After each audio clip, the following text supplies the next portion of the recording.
how did I come up with the concept of shoe psychology? The younger of my two brothers has struggled a little with life. So we were having a conversation. I was not getting an answer that I really needed that was going to help shift him into a better space. So I meditated, as I do. I do it a lot. And this is what came up for me. First of all, I got a photo of an image of the first pair of shoes were army shoes, army boots. The second was a pair of very cute little girl tap shoes that were like silver sequins, a little strap over the top with a buckle on the side. The third pair of shoes were like these little goody two shoes, like something you go to church in, girl shoes, smart, very presentable, little red ones. And on the last pair of shoes, it was smart business leather shoes with laces that then transitioned into moccasins, and then everything faded out. And I was, to be honest, moderately confused. I was like, okay, so what am I supposed to do with that, right? Anyway, so it was interesting. So what happened was I asked for clarity, and it said basically the first pair of shoes, the army boots, apply to the youngest of your two brothers. He has always found life to be hostile. He has always felt like he's needed to protect himself, that you know, the world is not a safe place.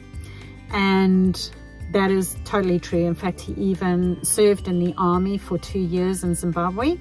And yes, you know, obviously you don't see great things when you're in a war zone.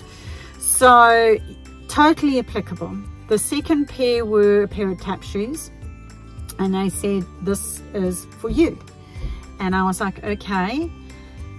And what came of that was that my father had always had very high expectations of all of us. You had always to be seen to be succeeding, and he always wanted me to be in the limelight. And you know, for many years I lived by that rule. In order to get love and acceptance, I had to outperform, overperformer, I call it. I became a very A-type personality in business, and everything that I did had to achieve in order to succeed. But entertaining was my big route in, and what carried me in a lot of places. So I was comfortable being in the limelight, and I don't find it difficult at all. And I love to entertain people, make them laugh and be happy. Now, what the shoe said is that you need to get that,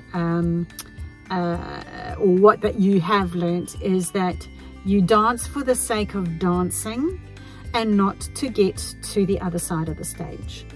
So it was a very profound statement for me, because that's exactly what it was for me. It has always been, I was doing it to get the approval. Now I dance for the sake of dancing, and I don't really care whether people like it or not.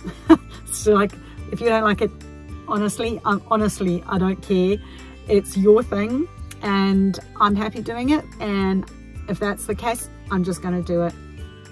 So I've let go of that need for my father's approval. It took years to kind of get to that place, to be honest. And this is one of the things that I will be helping with you guys. If there's healing that needs to be done, then, you know, we'll certainly be looking at what and how to address that over time. It's a journey. We're all walking a path together. Then the third thing that popped up were the little goody two shoes, and they were shoes for my oldest sister, who felt that in order to get my father's love and approval, you have to be a good girl. You have to follow the rules. You have to go to church every Sunday, which we did, look smart, be well presented. And she grew up to be an awesome lady. She, you know, became a deputy head of a school in Australia. She is in every community service kind of group possible. She lives in a place of service and love pretty much every single day of her life, and she's really quite incredible. And you know, if you want good, she's a pretty good example, you know. So she filled that role very, very well, and it's worked for her. The oldest of the four of us, of the boys, is my other brother, and he had learned that in order to get acceptance and approval from my father and my mum as well, was to be highly successful in business.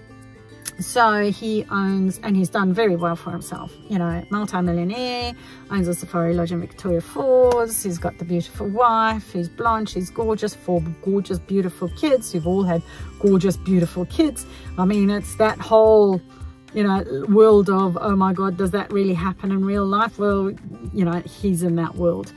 So he has done so well to the point that he doesn't actually need to wear those smart business shoes anymore, that he's got his slip-on moccasin shoes that are more comfortable, still business, still look smart, still acceptable for business meetings, but he does it on his own terms. So it was very enlightening, and out of that came the whole thing of, we all wear shoes. And then it was, why are we wearing those shoes? And how many different shoes do we wear? And why do we choose to wear those ones? And which ones don't get worn? And I started connecting all my psychology stuff with shoes. And I was like, do you know what? Why not? Let's do it. If it's going to help us progress, if it's going to help us especially empower women to grow, to take the next step, to look at, you know, question what shoes work for them and what don't, that we can help each other go, right, sister, let's step out of those shoes and into these ones over here because they ain't working for you, baby. And then it's like, how can we help you so that you do get on the right path with the right shoes and that you are in the right direction? Let's figure out what that is. Some people don't even know what that is. So this is that whole personal evolutionary self-development, self-discovery, healing journey that all starts with your shoes. And hopefully you will join me for some more episodes and we'll go from there. Thank you so much for your time today. Namaste.